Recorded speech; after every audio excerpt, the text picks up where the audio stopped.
नमस्कार दोस्तों, मैं Bhupesh Jawangan career academy YouTube channel पे आप सभी का हार्दिक स्वागत करता हूँ। जैसे कि हम लोग छत्तीसगढ़ का मध्यकालीन इतिहास है, उसका हम लोग जो एमसीक्यू सीरीज़ है वो कर मतलब स्टार्ट किए थे, जिसमें से हम लोग 53 क्वेश्चन तक देख चुके थे एक वीडियो में, ठीक है? अगर नहीं देखे हैं वो वीडियो देख लीजिएगा, यूट्यूब पे डला हुआ है। आज हम लोग उसी को कंटिन्यू आगे कर रहे हैं, ठीक है ना? और ये बहुत ही ज़्यादा इंपॉर्टेंट है, ठीक है ना? आप लोग तैयारी पढ़ भी चुके हैं एक बार, तो आपका टेस्ट हो रहा है एक प्रकार से, ठीक है? या नहीं पढ़े हैं तो एक बार क्वेश्चन किस प्रकार से आते हैं एक बार देख लीजिए, उसके बाद तो हम लोग करेंगे ही क्लास इसका डिटेल वाला, जिससे आपको पता चल जाएगा हाँ ये इंपॉर्टेंट है करके, क्या इंपॉर्टेंट है ये पता चल जाएगा, जिससे आपको बोर नहीं नहीं लगेगा और बोर भी और क्या है, आप कॉन्सेंट्रेशन बने रहेगा। चलो शुरू करते हैं। 54 से बचा हुआ था, देखिए अब 55 देखते हैं। रतनपुर के विशाल तालाब का निर्माण निर्माण किसने कराया था? सभी को मालूम है, ठीक है ना? नेक्स्ट स्लाइड में इसका क्या है आंसर है। सबसे पहले आप अपना से आंसर करने की कोशिश कीजिए, ठीक है ना? रतनपुर के विशाल तालाब का निर्माण किसने कराया था? तो याद रखेंगे दोस्तों, इसका निर्माण कराया था, क्या होगा आंसर? पृथ्वीदेव प्रथम। देख लीजिए, ठीक है ना? कौन है? पृथ्वीदेव प्रथम है, लगातार एग्जाम में पूछा जाता है। उसके बाद नेक्स्ट क्वेश्चन है, रतनपुर के कलचुरी शासक पृथ्वीदेव प्रथम के संबंध में निम्नलिखित में से कौन सा कथन सत्य है? फर्स्ट ऑप्शन, पृथ्वीदेव प्रथम ने रतनपुर में पृथ्वीदेवेश्वर का मंदिर निर्माण कराया था, उसके दरबार में राजशेखर नामक साहित्यकार था। थर्ड बोल रहे हैं, उसने सकल कौशलाधिपति की उपाधि धारण की थी और उसने सुवर्णपुर उड़ीसा पर अधिकार कर लिया था। ठीक है, देख लीजिए आंसर क्या हो सकता है। अब मैं इसका आंसर दिखाता हूँ। तो इसका आंसर होगा, कौन सा सत्य है? उसने सकल कौशलाधिपति की उपाधि धारण की थी, ये सही होगा। ठीक है, चलिए अब देखते हैं, चैतुरगढ़ किले को और किस नाम से जाना जाता है? तो लाफागढ़, मल्हार, राजिम, हवा महल, रतनपुर है। तो आप लोग बताइए कि इसका आंसर क्या होगा? तो इसका सही आंसर होगा लाफागढ़ किला के नाम से जाना जाता है। ठीक है, चलिए नेक्स्ट क्वेश्चन देखते हैं। चैतुरगढ़ किला छत्तीसगढ़ के किस जिले में स्थित है? चैतुरगढ़ किला कहाँ है? सभी जानते हैं। आप लोग बताइए जल्दी, अपने से लिख लीजिए ना, एक काम कीजिए, आप क्या है कॉपी एक पेन निकाल लीजिए, उसमें जो है नंबर जो है लिखते जाइए आप लोग, इसका आंसर ये है, इसका आंसर ये है करके, तो पता चलते जाएगा। या आप लोग मन में भी देख सकते हैं कितना सही हो रहा है। इसका आंसर होगा कोरबा में स्थित है चैतुरगढ़। इस राज्य के कलचुरी वंश के निम्नलिखित में से किस शासक ने बस्तर के शासक सोमेश्वर देव को पराजित किया एवं अपने राज्य का विस्तार किया? कौन है जिसमें से बताइए? तो जाजल देव प्रथम तो पढ़े हैं ना आप लोग सभी, तो वही है इसका आंसर। ठीक है, चलिए नेक्स्ट देखते हैं, किस कलचुरी राजा ने बस्तर के छिंदक नागवंश के राजा सोमेश्वर देव को पराजित किया था? वही वाला है क्वेश्चन आंसर है। जांजगीर शहर के जन्मदाता किसे कहा जाता है? तो जाजल देव दोस्तों प्रथम ही को जाजल जो जांजगीर चांपा शहर का जन्मदाता कहा जाता है। उसके बाद है, कौन से कलचुरी राजा ने छत्तीसगढ़ में सोने के सिक्के चलाए थे? देख लीजिए, इसमें पृथ्वीदेव द्वितीय, जाजलदेव प्रथम, पृथ्वीदेव प्रथम, जाजलदेव द्वितीय, प्रतापमल। तो इसका सही आंसर क्या होगा? जाजलदेव प्रथम ही महानतम शासक थे, याद रखेंगे कलचुरी वंश का। उन्होंने बहुत अच्छा काम किया है और काफ़ी शक्तिशाली महानतम शासक रहे हैं। गज शार्दुल की उपाधि भी किसने धारण की है? तो जाजलदेव प्रथम ने ही धारण की है, देख लीजिए। ठीक है ना, उसके बाद देखते हैं, जांजगीर के विष्णु मंदिर का निर्माण निम्न में से किस कलचुरी शासक ने किया है? तो उन्हीं की ही बात हो रही है, जाजलदेव प्रथम की ही बात हो रही है। उन्होंने ही जांजगीर चांपा शहर बसाया है, स्थापना किया है और वहाँ विष्णु मंदिर का निर्माण भी करवाया है जाजलदेव प्रथम ने। उसके बाद है, पाली के शिव मंदिर का मरम्मत करने वाले कलचुरी शासक कौन थे? पाली के शिव मंदिर का बोल रहे हैं, तो इसका सही आंसर क्या होगा? इसका आंसर देख लेते हैं कौन है। तो इसका आंसर भी जाजलदेव प्रथम भी है। जीर्णोद्धार या मरम्मत, मरम्मत बहुत कम आता है, जीर्णोद्धार आता है। जीर्णोद्धार मतलब रिनोवेशन होता है, कोई भी बिल्डिंग है उसको ठीक कराना है, ठीक है। कोई जगह क्या है, मान लो उसका कुछ पार्ट खराब डैमेज हो गया है, तो उसको हम लोग मरम्मत कराते हैं, वही तो जीर्णोद्धार कहलाता है। उसके बाद है, निम्नलिखित कलचुरी राजाओं में से कौन गोरखनाथ का शिष्य था? रत्नदेव था कि जाजलदेव था कि पृथ्वीदेव था कि जगदेव था? बाबा गोरखनाथ का शिष्य कौन था? तो याद रखेंगे जाजलदेव ही था। ओके, चलिए नेक्स्ट देखते हैं, छत्तीसगढ़ के कलचुरी शासक रत्नदेव द्वितीय के संबंध में निम्नलिखित में से कौन सा कथन सत्य नहीं है बोल रहे हैं, मतलब गलत कौन सा है? फर्स्ट बोल रहा है, उसने त्रिपुरी नरेश गया कर्ण के आक्रमण को विफल किया। सेकंड बोल रहा है, उसके राज्य पर अनंत वर्मन चोड़गंग ने आक्रमण किया। थर्ड बोल रहा है, उसने गोंड या बंगाल पर आक्रमण कर उस पर विजय प्राप्त की। और फोर्थ बोल रहा है, उसके सामंत वल्लभ राज ने इसके विरुद्ध विद्रोह किया। तो इसका सही आंसर कौन सा होगा, मतलब गलत कौन सा होगा? तो देखिए गलत कौन सा है इसमें, तो उसके सामंत वल्लभ राज ने उनके विरुद्ध विद्रोह की, ये इसमें गलत है। रत्नदेव द्वितीय के बारे में बात कर रहे हैं, बाकी इसमें जितने भी एक बी सी है वो सभी सही है दोस्तों। ठीक है, चलिए नेक्स्ट क्वेश्चन देखते हैं, गंगवंशी अनंत वर्मन चोड़गंग को किस कलचुरी राजा ने पराजित किया था? अनंत वर्मन चोड़गंग को बोल रहे हैं। ठीक है, तो इसका आंसर देखते हैं हम लोग क्या होगा, वो है रत्नदेव द्वितीय है। ठीक है, चलिए देखते हैं। उसके बाद इसको सही जोड़ी मिलाना है, ठीक है ना, देख लीजिए आप लोग मिला के कि इसका क्या आंसर होगा। चलिए इसका आंसर बताता हूँ मैं। तो इसका सही आंसर, सॉरी सही जोड़ी नहीं मिला था इसमें, सुमिलित नहीं, गलत कौन सा है वो पहचानना था, ठीक है ना। तो सुमिलित कौन सा नहीं है? शिव मंदिर पाली, कौन आएगा इसमें? जाजलदेव प्रथम आएगा, सभी को मालूम है। उसके बाद है बिलासपुर जिले के कोनी शिलालेख से प्राप्त जानकारी के अनुसार सर्वाधिकारी पुरुषोत्तम को कौन सा ग्राम दान में दिया गया था? तो पारा गांव, मतलब पार गांव, अमोदा, शर्करा पद्र और सलोनी। तो इसका सही आंसर क्या होगा? सलोनी ग्राम। ठीक है। उसके बाद है इस राज्य में रतनपुर के कलचुरी वंश के निम्नलिखित में से किस शासक ने त्रिपुरी के शासक जय सिंह को पराजित किया तथा उसके राज्य पर आक्रमण किया? तो इसका आंसर कौन सा होगा दोस्तों? इसका आंसर होगा वो है जाजलदेव द्वितीय था। ठीक है ना। ऐसे क्वेश्चन आपको याद रखना है कि इसका आंसर क्या होगा। ये जो एग्जाम है सभी, ये जो क्वेश्चन है सभी एग्जाम में आए हुए हैं दोस्तों। ठीक है ना। इसको आप लोग इग्नोर नहीं करेंगे। निम्नलिखित में से किस कलचुरी शासक ने छुरी कोसगई को राजधानी बनाया था? तो इसका सही आंसर क्या होगा? बहारेंद्र शाह। आप लोग पढ़े हैं। ठीक है ना। यही इसका आंसर है। उसके बाद इस राज्य के कोसगई जिले में निम्नलिखित में से किस कलचुरी शासक का शिलालेख प्राप्त होता है? तो कौन सा है बताइए? बहारेंद्र शाह तो पढ़े हैं, वही तो राजधानी बनाया है, तो उन्हीं के बारे में प्राप्त हुई है। देखिए सभी एग्जाम में आया हुआ है ना।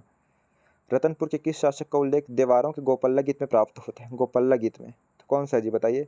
तो गोपल्ला गीत में है कल्याण साय। कल्याण साय को जमाबंदी के रूप में जाना जाता है। कल्याण साय की जमाबंदी के ही अनुसार ही शिवनाथ के उत्तर में 18 गढ़ और शिवनाथ नदी के दक्षिण में 18 गढ़ थे। 18 + 18 करके 36 गढ़ हुए थे। उसी के कारण छत्तीसगढ़, जो छत्तीसगढ़ है ना, हमारा छत्तीसगढ़ राज्य का नाम है, उसका हुआ है करके बोला जाता है। आप लोग पढ़े ही होंगे। उसके बाद है मुगल शासनकाल के दौरान छत्तीसगढ़ को निम्नलिखित में से किस नाम से जाना जाता है? तो मुगल शासनकाल के दौरान किस नाम से जाना जाता था बताइए? तो इसका सही आंसर होगा दोस्तों रतनपुर क्षेत्र। जब भारत में मुगल शासन चल रहा था तब छत्तीसगढ़ का एरिया है हमारा, उसको रतनपुर के नाम से जाना जाता था। उसके बाद है कथन ए बोल रहा है कि कलचुरी वंश का राजा कल्याण साय रतनपुर राज्य का शासक था। ठीक है। उसके बाद सेकंड है मुगल सम्राट जहांगीर की आत्मकथा में उसका उल्लेख है। ये हो गया। पहला कथन देख लेते हैं। कलचुरी वंश का राजा कल्याण साय रतनपुर राज्य का शासक था। सही था कि गलत था? सही तो लग रहा है। मुगल सम्राट जहांगीर की आत्मकथा में उसका उल्लेख है। चलिए देख लेते हैं इसका आंसर क्या है। देखिए दोनों सत्य है और कथन मतलब कारण जो कथन को स्पष्ट करता है। ठीक है। देखिए उसके बाद राजस्व की जमाबंदी प्रणाली किसने शुरू की थी? अभी जस्ट बताया था मैंने, वो है कल्याण साय आएगा। ठीक है। उसके बाद है राजस्व की जमाबंदी प्रणाली किसने शुरू किया था? तो वही वाला क्वेश्चन है सेम। रतनपुर के किस शासक को मुगल सम्राट जहांगीर के हाजिरी में 8 वर्षों तक रहना पड़ा था? इसका आंसर होगा कल्याण साय होगा। उसके बाद है कलचुरी वंशीय शासक कल्याण साय किस सम्राट के समकालीन थे? तो इसका आंसर क्या होगा? वो है, अभी तो देख रहे हैं जहांगीर ही है। लगातार ऐसे घुमा फिरा क्वेश्चन आते रहते हैं दोस्तों। ठीक है। कितने सालों तक रहा है? अभी तो पढ़े हैं 8 साल तक रहा है। ठीक है ना। ये वाला हो गया। 81 नंबर क्वेश्चन है गोपल्ला गीत छत्तीसगढ़ के निम्नलिखित में से किस वंश के इतिहास से संबंधित है? गोपल्ला गीत जो है दोस्तों कलचुरी वंश से संबंधित है। गोपल्ला गीत देखिए वही वाला है। इस राज्य के निम्नलिखित में से कलचुरी राजा ने मुगल दरबार को भेंट की थी। कौन सा है बताइए? कल्याण शाही पढ़े हैं जहांगीर के बारे में। मुगल बादशाह जहांगीर ने रतनपुर पर कब हमला किया था? हमला किया है दोस्तों, याद रखेंगे, मोस्ट इंपॉर्टेंट क्वेश्चन है कि मुगल बादशाह जो था वो जहांगीर जो है रतनपुर पर भी आक्रमण किया है। कब किया है? तो इसका सही आंसर क्या होगा? आप लोग देखने की कोशिश मतलब अपने से लगाइए क्वेश्चन। उसके बाद देखते हैं इसका आंसर। वो है 1618 से 1619 के बीच में उन्होंने किया है आक्रमण। नेक्स्ट क्वेश्चन है मुगल शासन के दौरान छत्तीसगढ़ को खालिस्तान क्षेत्र कहा जाता था। मुगल शासन के दौरान क्या बोला जाता था? अभी तो पढ़े हैं रतनपुर। ठीक है ना। उसके बाद है इस राज्य के निम्नलिखित में से किस कलचुरी राजा ने मुगल दरबार में उपस्थिति दी थी? तो कौन है? कल्याण साहब पढ़े हैं हम लोग। ठीक है। ये सभी क्वेश्चन जो है एग्जाम में आए हुए हैं दोस्तों। ठीक है ना। एक बार देख बस लीजिए, फिर आपके एग्जाम देने जाइए, जरूर बनेगा। तखतपुर शहर की स्थापना किसने की है? तो तखत सिंह ने किया है। नाम से स्पष्ट है तखत सिंह। खूब तमाशा नामक काव्य की रचना किसने की है? खूब तमाशा आज ही पढ़े हम लोग, सीजीपीएससी मेंस में भी क्वेश्चन आया था। गोपाल मिश्र ने किया है। खूब तमाशा देखिए वही वाला है। गोपाल मिश्र किस कलचुरी शासक के दरबारी कवि थे? किसके दरबारी कवि थे? तो राज सिंह के थे। ठीक है ना। याद रखना है। उसके बाद निम्नलिखित में से किस कलचुरी शासक ने बादल महल का निर्माण करवाया था? तो बादल महल का दोस्तों निर्माण कराया है वो है राज सिंह ने। याद रखना है। ठीक है। बादल सिंह देव ने किया है। किसने किया है? राज सिंह देव ने किया है। उसके बाद खूब तमाशा की रचना कौन से काल का है लगभग? किसने लिखा है? सबसे पहले तो यही याद रखना है, गोपाल मिश्र ने लिखा है। इसको आप लोग याद नहीं करते हैं तो भी चल जाएगा, लेकिन एक बार देख लीजिए इसका आंसर क्या है। खूब तमाशा 1746 में। रघुनाथ सिंह का कार्यकाल कब से कब तक था? तो रघुनाथ सिंह का था दोस्तों, याद रखना है, 1732 से 1745। उसके बाद है अंतिम स्वतंत्र कलचुरी शासक कौन था? अंतिम स्वतंत्र बोल रहे हैं तो कौन सा है जी बताइए? कलचुरी शासक तो वो था रघुनाथ सिंह ही था। मोहन सिंह तो लास्ट था, वो क्या है अंग्रेजों के अधीन था, मराठों के अधीन। रतनपुर राज्य में भोसले आक्रमण कब हुआ था? तो सन 1700 कब हुआ है जी? 41 में हुआ है, सभी जानते हैं। रतनपुर पर आक्रमण करने वाला मराठा सेनापति का नाम क्या है? तो भास्कर पंत था। ठीक है, उसके बाद है रतनपुर के किस राजा के कार्यकाल में मराठा सेनापति भास्कर पंत ने आक्रमण किया था? रघुनाथ सिंह का शासन चल रहा था उस टाइम। सन 1741 में रतनपुर राज्य पर नागपुर के किस भोसला शासक के समय भास्कर पंत ने आक्रमण किया था? नागपुर में शासक कौन था? ये तो सेनापति था, भास्कर पंत था। तो याद रखना है दोस्तों, वो है रघुजी प्रथम था। ठीक है, उसके बाद है छत्तीसगढ़ के रतनपुर राज्य पर आक्रमण करने वाला मराठा सेनापति निम्नलिखित में से कौन था? रतनपुर पर आक्रमण करने वाला मराठा सेनापति, तो वही वाला है भास्कर पंत पढ़े हैं। उसके बाद रतनपुर गृह का अंतिम जीवित सदस्य कौन था? रतनपुर एरिया का अंतिम जीवित सदस्य बोल रहे हैं, जीवित सदस्य में कौन सा है? वही है रघुनाथ सिंह ही है। ठीक है ना। उसके बाद है मतलब कलचुरी की बात हो रही है। कलचुरियों से छत्तीसगढ़ पर मराठों का नियंत्रण कब हुआ? मराठों का नियंत्रण जो है कब हुआ है बोल रहे हैं, देख लीजिए इसमें। तो याद रखना है सन 1741 में ही आक्रमण हुआ, तो उसी टाइम क्या है, इसका अधिकार हो गया है मराठों का कलचुरियों पर। है कलचुरी वंश को पराजित करने वाले मराठा कौन थे? तो कौन थे जी? भोसले ही पढ़े हैं ना हम लोग, भोसले ही आएगा, मेंस में भी आ चुका है। उसके बाद है सन 1741 ईस्वी में इस राज्य के कलचुरी राजवंश के निम्नलिखित में से किसने मराठा सेनापति भास्कर पंत के समक्ष आत्मसमर्पण कर दिया था? किसने किया था? रघुनाथ सिंह ने ही किया है। ठीक है, उसके बाद है रतनपुर राज्य में कलचुरी शासक रघुनाथ सिंह को अपदस्थ कर रघु जी ने वहां पर कब नए प्रशासक को नियुक्त किया था? देखिए क्या बोल रहे हैं, रतनपुर राज्य में कलचुरी शासक रघुनाथ सिंह को अपदस्थ कर रघु जी जो भोसला शासक था वहां पर कब नए प्रशासक को नियुक्त किया? तो इसका सही आंसर क्या होगा? इसका सही आंसर होगा दोस्तों, क्या बोल रहे हैं इसमें, जो ऑप्शन थोड़ी दिक्कत है, बाकी आगे देखते हैं इसमें, क्योंकि 1741 तो वो था, है ना।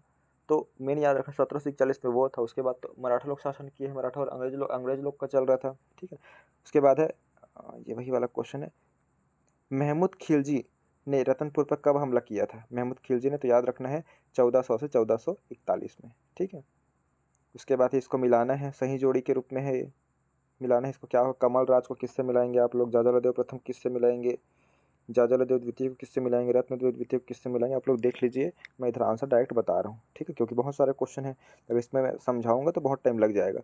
ठीक है ना, इसका मैं डिटेल वाला वीडियो बनाऊंगा जिसमें MCQ नहीं रहेगा। इसका आंसर डी होगा। उसके बाद है ये वाला भी सही जोड़ी का क्वेश्चन है, देख लीजिए। उसके बाद 105 वाला भी वही वाला है, ये 106वां नंबर क्वेश्चन है, इसमें भी सही जोड़ी है, देख लीजिए। उसका कार्यकाल जमाना है, ये वाला भी वैसी क्वेश्चन है। ये वाला देखिए, रतनपुर के कलचुरी शासक रत्नदेव के सिक्कों में निम्नलिखित में से कौन सी विशेषता नहीं पाई जाती है? रत्नदेव के सिक्कों में बोल रहे हैं, इसका आंसर क्या होगा जी बताइए। सिंह नहीं पाया जाएगा, कि गज शार्दुल, गज लक्ष्मी, मानवकृति? तो गज लक्ष्मी याद रखेंगे। ठीक है ना, क्या बोला गया है, रतनपुर के कलचुरी शासक रत्नदेव के सिक्कों में निम्नलिखित में से कौन सी विशेषता नहीं पाई जाती है? तो गज लक्ष्मी नहीं पाई जाती है, बाकी सभी पाई जाती है। इसको सुमिलित करना है, ठीक है ना। उसके बाद है ये वाला भी वही है, सुमिलित करना है, आप लोग देख लीजिए। आंसर यह उसका, छत्तीसगढ़ में कलचुरी मंदिर स्थापत्य 13वीं कालीन निम्नलिखित में से कौन सा शताब्दी का नहीं है? क्या बोल रहे हैं, छत्तीसगढ़ में कलचुरी मंदिर स्थापत्य 13वीं कालीन निम्नलिखित निम्न में से कौन सा नहीं है? तो इसमें याद रखना है वो है घटी रानी। ये क्वेश्चन आया हुआ है ना, याद रखेंगे साइंस ऑफिसर में, ये वाला क्वेश्चन होगी। 120 क्वेश्चन देख लेते हैं आज, फिर खत्म करेंगे। ठीक है, पेशेंस बनाए रखिए, देख लीजिए इसका आंसर ये है। उसके बाद है निम्नलिखित में से कौन सा कथन सही है, छांटना है। छत्तीसगढ़ में कलचुरी प्रशासन राजतंत्रात्मक था, ये तो बिल्कुल सही है। प्रशासन में राजा को अमात्यों की सहायता प्राप्त थी, गांव के प्रशासन का मुखिया प्रधान होता था। इसमें क्या सही है, 1 और 2 सही है। गांव के प्रशासन का क्या पढ़ते थे हम लोग, गौटिया, ये सब पढ़ते थे, गौटिया। उसके बाद 112 नंबर क्वेश्चन है, देख लीजिए इसका आंसर क्या होगा, ये होगा इसका आंसर। उसके बाद देख लें 13वां नंबर क्वेश्चन, ठीक है। चलिए आंसर दिखाता हूँ, 13वां का आंसर सी होगा, 2 और 3 सही है। उसके बाद 114वां नंबर क्वेश्चन है, ठीक है। तो उसका आंसर क्या होगा, क्या बोल रहे हैं, लगान अधिकारी कौन था? तो लगान अधिकारी दोस्तों याद रखना है, महाप्रमात्री लगान अधिकारी कहलाता था। उसके बाद फिर यही सही जोड़ी वाला क्वेश्चन है, मिलाना है। उसके बाद ये वाला है, सुमिलित कीजिए वाला, महाक्षपटलिक, दांडिक, महासंधि, विग्रहक। उसके बाद ये वाला है, ठीक है ना।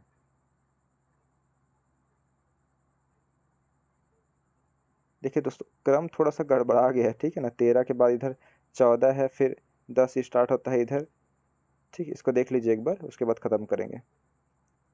उसके बाद ये क्वेश्चन है, कलचुरी शासन व्यवस्था का अधिकारी, तो उपरोक्त सभी था। पंचकुल जो है कलचुरी में ही था, पढ़े हैं आप लोग। कलचुड़ी राजस्व जमाबंदी के प्रमुख पद नाम क्या था? तो क्या पढ़े हैं आप लोग? महाप्रमात्री ही तो पढ़े हैं। 114वां नंबर क्वेश्चन है, कलचुड़ी शासनकाल में रतनपुर राज्य की इकाई नहीं थी, कौन सी नहीं थी? तो राजनांदगांव नहीं थी। प्रत्येक गढ़ कितने गांवों से मिलकर बनता था? तो कितने पढ़े हैं जी? 84 ग्रामों से मिलकर बनता था एक गढ़ जो है। छत्तीसगढ़ राज्य में मौजूद गढ़ नहीं है, कोटगढ़, नवागढ़, सिंघनगढ़, पावागढ़, कौन सा नहीं है बताइए? पावागढ़ नहीं है छत्तीसगढ़ में। 117 देख लेते हैं, गढ़ व्यवस्था की शुरुआत किसने की? तो याद रखना है इसका आंसर कल्याण साव ने। कल्याण साव नहीं, वही तो बोला है ना, छत्तीसगढ़ का नामकरण किया है शिवनाथ नदी के उत्तर में 18 गढ़ और दक्षिण में 18 गढ़। इसको देखिए, 36 किलों की खोज की। तो इसका जिसमें ने की है, याद रखना है 36 किले। इसका आंसर है 36 है। ये हमारा लास्ट क्वेश्चन देखते हैं इसमें। तो कलचुरी वंश की शाखा, रायपुर शाखा का अंतिम शासक निम्नलिखित में से कौन सा? तो कौन सा था जी? अमर सिंह था। ठीक है, चलिए नेक्स्ट। बाकी बहुत सारे क्वेश्चन है इसमें, आपके लिए तैयारी लगभग पूरी हो जाएगी इससे। आप लोग क्या है देख लीजिए, क्वेश्चन बन रहा है कि नहीं बन रहा है, कुछ डाउट है तो बता दीजिएगा। ठीक है, चलिए, थैंक यू।